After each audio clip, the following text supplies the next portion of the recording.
South Carolina.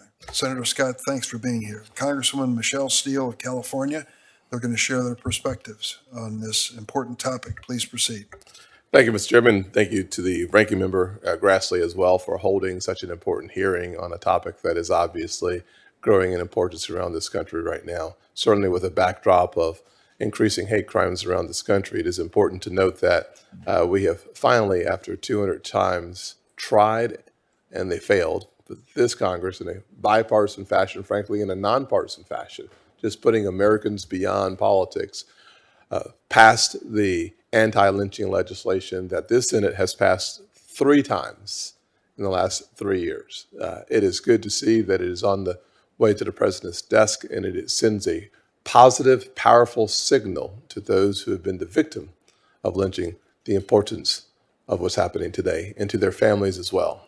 And so with that, I'd like to just note that as we think through the challenges that we're seeing on campuses around this country, specifically speaking of HBCUs, we have to note, in fact, that you think about the professional class of African Americans who are college graduates, whether you're talking about teachers, doctors, lawyers, general officers in our military, nearly half of those individuals found their start at an HBCU.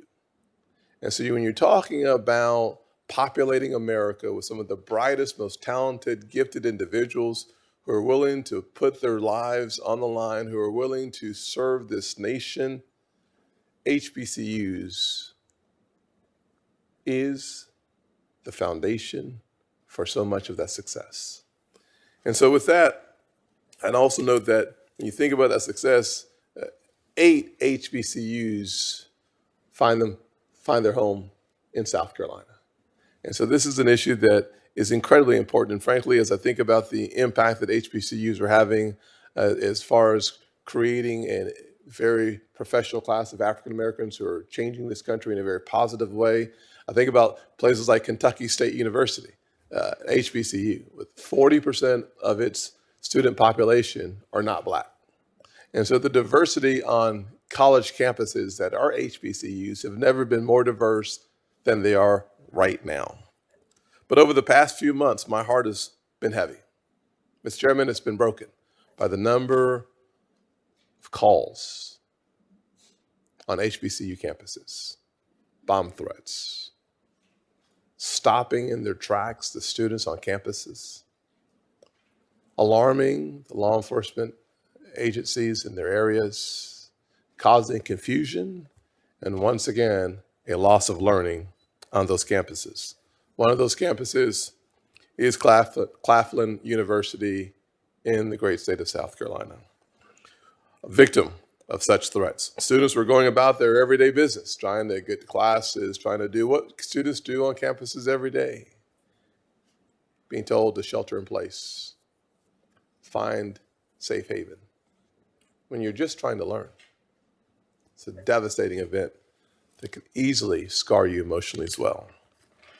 As we've learned with this pandemic, these kinds of unnecessary and unwanted disruptions within the campus community and the spirit of fear within our education systems can be detrimental to the long-term health and viability of our students. Education played a key role in my life, and I know that it does in so many lives in this body and around this country. And it's important for us to protect that place, that sacred place of education in our country. In addition to the campus disruptions, these kinds of threats also draw down a significant amount of resources from our law enforcement agencies that are already struggling. Ranking Member Grassley talked about the challenges of meeting the demands, and I am thankful that President Biden spoke about the importance of providing our law enforcement agencies with more funding because the challenges that they face are extreme. It shouldn't be this way. Schools should not be a place of fear. They should be a place where dreams come true. Our nation has fought and fought and fought and continues to fight against dark elements within our society, and we will continue to do so. Last week, I was pleased to see the Senate unanimously pass bipartisan resolution condemning these evil threats of violence against HBCUs. We need the DOJ and the FBI to continue to provide oversight and to provide investigations. It's also sad to see that more than half of the hate crimes against people of religious background happen to our Jewish members of this society. We can do better. We should do better. And it's one of the reasons why I supported and sponsored legislation around anti-Semitism on college campuses as well. I believe it is our responsibility as an American family to address the issues that challenge us, because a threat to one is indeed a threat to all. Thank you, Senator Scott, for being here today. And I want to, before I recognize Congresswoman Steele, just acknowledge your accomplishment together with Senator Booker and Senator Warnock in passing the Emmett Till anti-lynching bill before the Senate last night on its way to the president, as you mentioned. I want to salute my colleague, Congressman Bobby Rush, who is the House sponsor of this measure and is retiring this year. It's fitting that he achieved this. We've tried for over a century to pass that legislation, over a century. Yes. And one of the seminal events, I think, that led to its passage was the tragedy of Emmett Till, a 14-year-old who went to a family vacation in Mississippi and was murdered. When his body was returned, his mutilated body returned to Chicago, his mother, Mamie Till Mosley, decided in a very courageous moment to have an open casket so everyone could see what happened to her boy. It changed America. I think the conversation on civil rights really took a different approach after that horrible, horrible event.